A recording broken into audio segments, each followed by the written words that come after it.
Hello and welcome to AG zone. आज इस video में हम बात करेंगे 9th क्लास के फिफ्थ चैप्टर के अंदर एक टॉपिक है न्यूक्लियस, उसके बारे में। तो इसे हम देख लेते हैं। ये पेज नंबर 61 के ऊपर है। इस वीडियो में हम जानेंगे न्यूक्लियस क्या होता है, इसके अंदर क्या होता है और ये कितने टाइप का होता है।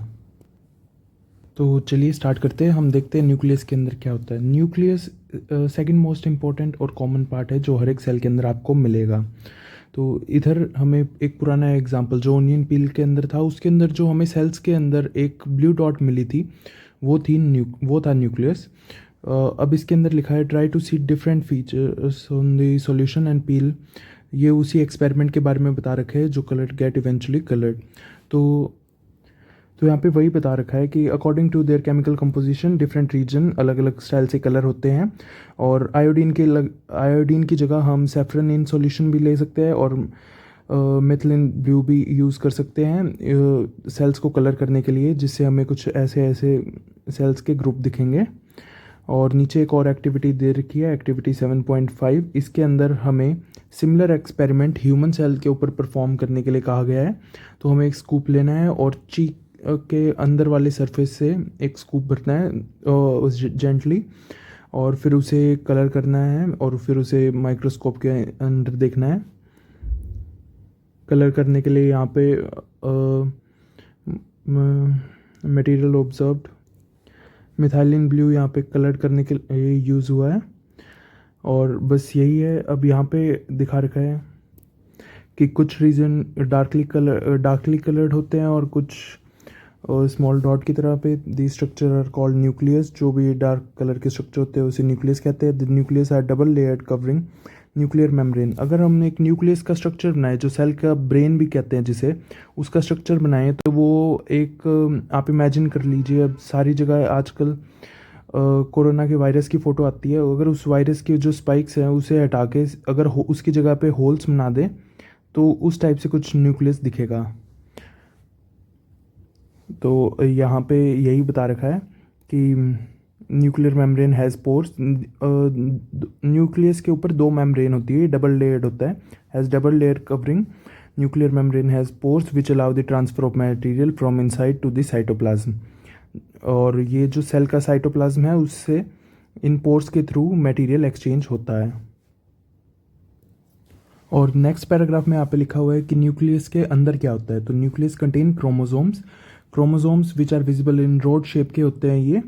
और ये हमें तभी दिखते हैं जब कोई एक सेल डिवाइड करने वाला होता है, वरना ये लगभग ऐसे टेंगल्ड फॉर्म के अंदर रहते हैं। ये तो हो गए क्रोमोसोम्स के बारे में। Inherited character of the next generation. Chromosome के ऊपर होता है डीएनए। डीएनए की full form deoxy ribonucleic acid, ये डीएनए की फुल फॉर्म है।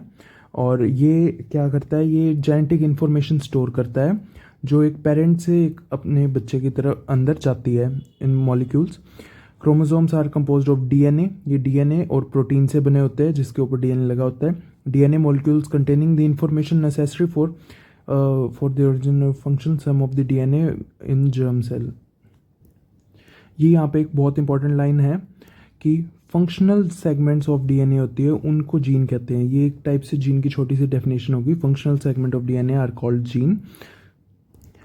ये पूरा पैराग्राफ ही काफ़ी इंपॉर्टेंट है। यहाँ पे लिखा हुआ है in a cell which is not dividing the DNA is present as a part of chromatin material. Chromatin material जो प्रोटीन और डीएनए जो भी न्यूक्लियस के अंदर होता है वो क्रोमेटिन मटेरियल कहलाएगा। Chromatin material is visible as an entangled mass of thread like structure. जो मैंने आपको स्टार्टिंग में कहा था वो एक थ्रेड लाइक गुच्छे में जिस टाइप से यहाँ पे आप देख रहे हो, इस टाइप से क्रोमेटिन मटेरियल न्यूक्लियस के अंदर पड़ा रहता है जब सेल डिवाइड नहीं कर रहा होता। Whenever the cell is about to divide, the chromatin material gets organized into chromosomes. ये क्रोमोसोम्स के अंदर ऑर्गेनाइज होने स्टार्ट हो जाता है, रॉड लाइक शेप अपनी एक्वायर करना स्टार्ट कर देता है। तो नेक्स्ट पैराग्राफ में लिखा हुआ है the nucleus plays an central role in cellular reproduction. जब भी कोई सेल डिवाइड होता है तो सबसे पहले न्यूक्लियस डिवाइड होगा और फिर ही बाकी का सेल सेपरेटली डिवाइड होगा। The process by which a single cell divide to form two new cells. जैसे कि ये एक सेल है, ये इसका न्यूक्लियस है, तो न्यूक्लियस पहले डिवाइड होकर दो न्यूक्लियस में बनेगा और फिर ये धीरे धीरे पूरा सेल डिवाइड होके 2 सेल बना लेगा। और आगे लिखा हुआ है कि न्यूक्लियस के अंदर ही सभी इंफॉर्मेशन होती है कि सेल किस तरीके से डिवाइड होगा और डिवाइड होने के बाद में what form it will exhibit and maturity by determining the chemical activities of the cell. जितनी भी केमिकल एक्टिविटीज़ एक सेल में होती है वो न्यूक्लियस के द्वारा ही कंट्रोल की जाती है। फिर उससे अगले पैराग्राफ में कहते हैं कि इन सम ऑर्गेनिजम्स लाइक बैक्टीरिया, जिसके अंदर न्यूक्लियर रीजन होता है, इसके अंदर कोई भी डिफाइंड न्यूक्लियर मेम्ब्रेन नहीं होती। जैसे मैंने आपको कहा था न्यूक्लियस की डबल लेयर्ड मेम्ब्रेन होती है, उस टाइप की इसके अंदर कोई भी डिफाइंड मेम्ब्रेन नहीं होती। इसके अंदर न्यूक्लियर रीजन होता है। सेल में be poorly defined due to the absence of nuclear membrane. इसके अंदर कोई भी न्यूक्लियर मेम्ब्रेन नहीं होती बैक्टीरिया के अंदर। तो such an undefined nuclear region containing only nucleic acid is called nucleoid. तो उसे न्यूक्लियोइड बोलेंगे। आपको यहाँ पे इमेज भी दिखा दूँ, ये एक बैक्टीरिया और ये इसका न्यूक्लियोइड, ये इसके अंदर न्यूक्लियोइड है। इसकी कोई भी डेफिनेशन नहीं है, ये सिर्फ जेनेटिक मटेरियल पड़ा हुआ है। तो यहाँ पे लिखा हुआ है कि such region is called nucleoid. Such organism whose cell lack nuclear membrane are called prokaryotes. Pro इधर लिखा हुआ है, प्रो मीन्स प्राइमरी, प्रिमिटिव और प्राइमरी। तो प्रो मीन्स आप याद कर लो पुराना, और कैरियोट मीन्स न्यूक्लियस के लिए यूज़ होता है ये वर्ड। तो प्रो कैरियोट मीन्स पुराने जो सेल्स होते हैं वो बैक्टीरिया के होते हैं, और यू कैरियोट जिन सेल्स के अंदर nuclear material double layered nuclear membrane के अंदर होता है वो सेल्स होते हैं यूकैरियोट के sales.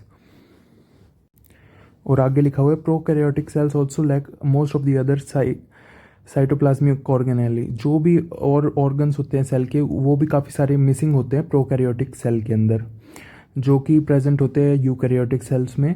Many of the function of such organelles are also performed by poor audited parts of the cytoplasm.